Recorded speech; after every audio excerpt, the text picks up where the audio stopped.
Halo, perkenalkan nama saya Aulia Liu Adisti dengan NIM 2802550850895. Di sini saya akan menjelaskan tentang assessment di session 13 nomor 1, yaitu layanan apa yang ditawarkan oleh AWS yang berhubungan dengan SOA. Nah, dari teorinya, SOA atau Service Oriented Architecture itu adalah pendekatan arsitektur IT yang memodularisasi logika bisnis menjadi service yang loosely coupled, interoperable, dan dapat dikombinasikan seperti balok Lego. Nah, konsep ini itu menekankan pada yang pertama ada loose coupling, yaitu komponen independen yang berinteraksi tanpa ketergantungan teknis. Yang kedua ada interoperabilitas atau integrasi antar aplikasi yang berbeda platform. Yang ketiga ada kontrak SOA, yaitu SLA, keamanan, dan metrik kinerja yang disepakati. Serta AWS sendiri mendukung prinsip SOA melalui layanan cloud-nya yang dapat bersifat modular, terkelola, dan dapat diintegrasikan sesuai kebutuhan bisnis. Nah, praktiknya sendiri, si AWS menawarkan beberapa layanan yang selaras dengan SOA antara lain. Yang pertama ada Amazon API Gateway, yaitu memungkinkan dalam pembuatan, penerbitan, dan pengelolaan API sebagai service yang reusable. Yang kedua ada AWS Lambda, yaitu layanan serverless untuk menjalankan fungsi-fungsi kecil yang dapat dipicu oleh event sesuai konsep granularitas SOA. Dan yang ketiga itu ada Amazon SQS atau Simple Queue Service, and SNS atau Simple Notification Service, yaitu untuk memfasilitasi komunikasi asinkronus antar komponen. Yang keempat ada AWS Step Functions, yaitu mengkoordinasi aliran kerja antar service. Dan yang terakhir AWS ECS atau EKS, yaitu untuk mengelola kontainer microservice. Dan contoh implementasinya itu ada sebuah perusahaan dapat menggabungkan Lambda atau backend logic dengan API gateway atau interface dan DynamoDB atau data untuk membangun aplikasi berbasis SOA. Argumennya, layanan AWS itu relevan dengan SOA karena yang pertama ada modularitasnya, yaitu setiap layanan AWS dirancang untuk spesifik use case seperti service dalam SOA. Yang kedua ada interoperabilitasnya, yaitu layanan AWS sendiri untuk mendukung standar terbuka atau REST dan JSON dan integritas lintas platform. Yang ketiga ada control dan governance, yaitu fitur seperti IAM atau otorisasi, selanjutnya ada CloudWatch atau monitoring, dan AWS config atau kepatuhan untuk memenuhi kebutuhan SOA governance. Dan yang terakhir itu ada skalabilitas, yaitu sesuai prinsip dari SOA sendiri yang memungkinkan service untuk berkembang secara independen.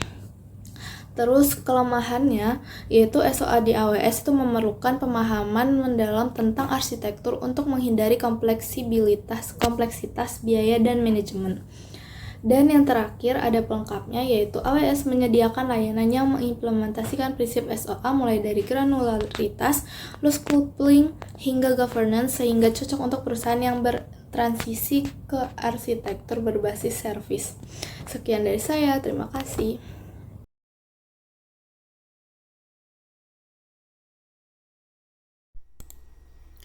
Perkenalkan, nama saya Nadia Syifa Zahra dengan NIM 28025530514. Di sini saya akan menjawab dari pertanyaan, yaitu mengidentifikasi dan menghilangkan alat yang berlebihan atau redundansi sehingga menghemat 20% biaya lisensi perangkat lunak. Dalam manajemen portofolio TI, redundansi merujuk pada penggunaan alat atau sistem yang memiliki fungsi serupa, tetapi digunakan secara terpisah di berbagai departemen atau proyek. Redundansi ini dapat menyebabkan pemborosan biaya, terutama dalam hal lisensi perangkat lunak dan biaya pemeliharaan. Salah satu prinsip utama dalam IT portofolio management adalah optimalisasi sumber daya TI untuk meningkatkan efisiensi dan menurunkan biaya operasional. Dalam praktiknya, Teknova Enterprises melakukan audit terhadap seluruh alat yang digunakan di organisasi dan mengidentifikasi tumpang tindih fungsi dari beberapa perangkat lunak. Setelah itu, perusahaan menggantinya dengan satu alat yang dapat mencakup seluruh fungsi tersebut secara terpusat. Misalnya, jika sebelumnya menggunakan 3 alat untuk kolaborasi internal, mereka menggantinya dengan satu platform terpadu seperti Microsoft Teams atau Google Workspace, sehingga mampu menghemat 20% biaya lisensi secara keseluruhan. Menurut saya langkah ini efektif karena menghemat biaya, menyederhanakan pelatihan, dan memudahkan integrasi sistem. Fewer tools juga berarti keamanan lebih terjaga. Namun perlu melibatkan pengguna agar transisi berjalan lancar tanpa penolakan. Selain itu, mencerminkan komitmen perusahaan terhadap efisiensi dan pemanfaatan TI secara strategis. Bukan sekadar soal teknologi, tapi dampaknya bagi bisnis secara keseluruhan. Halo semuanya, nama saya Jana Calon Pasaribu dengan NIM 8054321. Di sini saya akan membahas case study yaitu Portfolio Management at Teknova Enterprise. Dengan pertanyaan, alokasikan investasi TI secara strategis agar selaras dengan tujuan bisnis, seperti peningkatan layanan pelanggan. Dengan teori, salah satu prinsip utama dari TI governance adalah COBIT, ISO atau AIC 38.500 adalah strategi alignment antara TI dan bisnis. Investasi TI harus mendukung pencapaian tujuan bisnis. Dengan praktik menggunakan pendekatan benefit relationship management dan balance scorecard, perusahaan dapat memetakan bagaimana investasi dalam sistem CRM, chatbot, atau platform omnichannel dalam meningkatkan kepuasan pelanggan. Dengan argumen, tanpa penyelesaian strategis, investasi TI bisa menjadi pemborosan. Layanan pelanggan adalah area berdampak tinggi. Teknologi seperti AI untuk layanan pelanggan bisa memberikan ROI yang besar jika diimplementasikan dengan benar. Pelengkapnya, perusahaan juga perlu melakukan prioritization framework, misalnya Moscow atau scoring matrix, untuk memastikan data dialokasikan pada inisiatif yang paling strategis. Perkenalkan, nama saya Atina Zaika Putri dengan NIM 28055565551. Di sini saya akan menjelaskan tentang meningkatkan data quality TI dalam menetapkan proses yang jelas untuk mengevaluasi dan menyetujui inisiatif TI baru. Data quality TI yang efektif menjadi krusial dalam mendukung strategis bisnis perusahaan. Salah satu pendekatan yang umum dilakukan untuk meningkatkan tata kelola TI adalah dengan menetapkan proses yang jelas dan struktur dalam mengevaluasi serta menyetujui setiap inisiatif TI baru dalam kerangka tata kelola TI.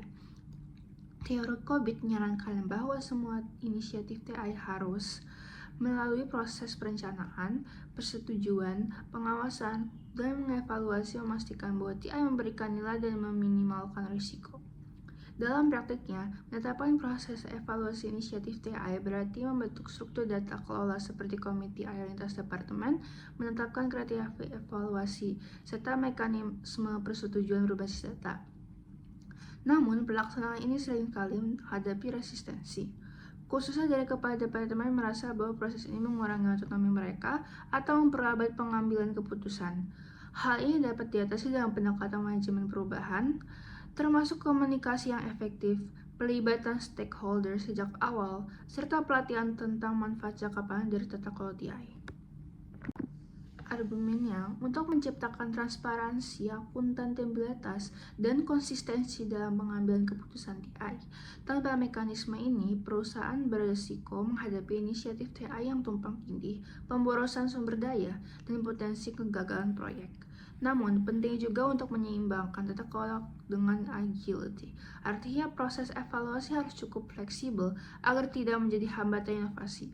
Satu pendekatan adalah menggunakan kerangka kerja hybrid antara governance dan agile project management, sehingga proyek-proyek kecil atau pilot dapat dijalankan dengan cepat sambil tetap dalam koridor tata kelola. Perkenalkan, nama saya Nadia Fania dengan NIM 28025478894. Sini saya akan menjawab pertanyaan, apa saja tantangan utama yang dihadapi Teknova dalam mengelola sistem dan proses IT, dan bagaimana manajemen portofolio IT membantu mengatasi tantangan tersebut. Yang pertama, ada tantangan utama Teknova. Tantangan utama dari Teknova itu terbagi menjadi 3. Yang pertama, fragmentasi investasi IT. Setiap departemen mengelola sumber daya IT sendiri, menyebabkan pembelian tumpang tindih. Contoh, lisensi CRM ganda untuk tim marketing dan sales. Namun, dampak dari hal yang dilakukan tersebut adalah biaya berlebihan, integrasi sistem sulit, dan redundansi. Yang kedua, ada visibilitas terbatas. Tidak ada pelacakan terpusat untuk pengeluaran IT seperti software atau utilisasi infrastruktur. Hal ini berdampak pada ketidakefisienan, misal server underutilized dan resiko lisensi tidak terpantau. Yang selanjutnya ada tantangan operasional atau kurangnya standarisasi proses antar tim, contoh alat CRM berbeda yang akan menghambat kolaborasi dan pelaporan. Selanjutnya ada solusi bagi Teknova dengan IT Portfolio Management. Teknova dapat mengatasi tantangan manajemen IT-nya dengan mengadopsi kerangka IT Portfolio Management berbasis ITIL melalui beberapa langkah. Pertama, perusahaan melakukan kategorisasi portofolio terstruktur yang mencangkup application portfolio untuk memetakan dan mengonsolidasi aplikasi seperti CRM, infrastruktur portofolio untuk memantau utilitas server dan jaringan, serta proyek portofolio untuk menyelaraskan proyek IT dengan tujuan bisnis. Kedua, Teknova mengimplementasikan Configuration Management Database (CMDB) sebagai sumber kebenaran tunggal yang memungkinkan pelacakan dependensi antar sistem dan pemantauan versi software serta kepatuhan lisensi. Solusi ini memberikan manfaat signifikan termasuk pengurangan biaya melalui konsolidasi lisensi dan infrastruktur, peningkatan visibilitas dan laporan terpusat untuk pengambilan keputusan strategis, serta perbaikan governance melalui standarisasi proses dan pemenuhan regulasi seperti ITIL dan COBIT. Perkenalkan, nama saya Nadine Syifa Swasana dengan NIM 280254713, dan kali ini saya akan menjawab pertanyaan dari studi kasus Teknova Enterprise, yaitu apa langkah-langkah yang digunakan Teknova untuk menerapkan IT Portfolio Management dan apa hasilnya? Nah, IT Portfolio Management ini membantu mengelola sumber daya IT secara strategis dengan pengelompokan seperti aplikasi, infrastruktur, dan proyek. CMDB berfungsi sebagai database terpusat untuk memantau komponen IT dan hubungannya.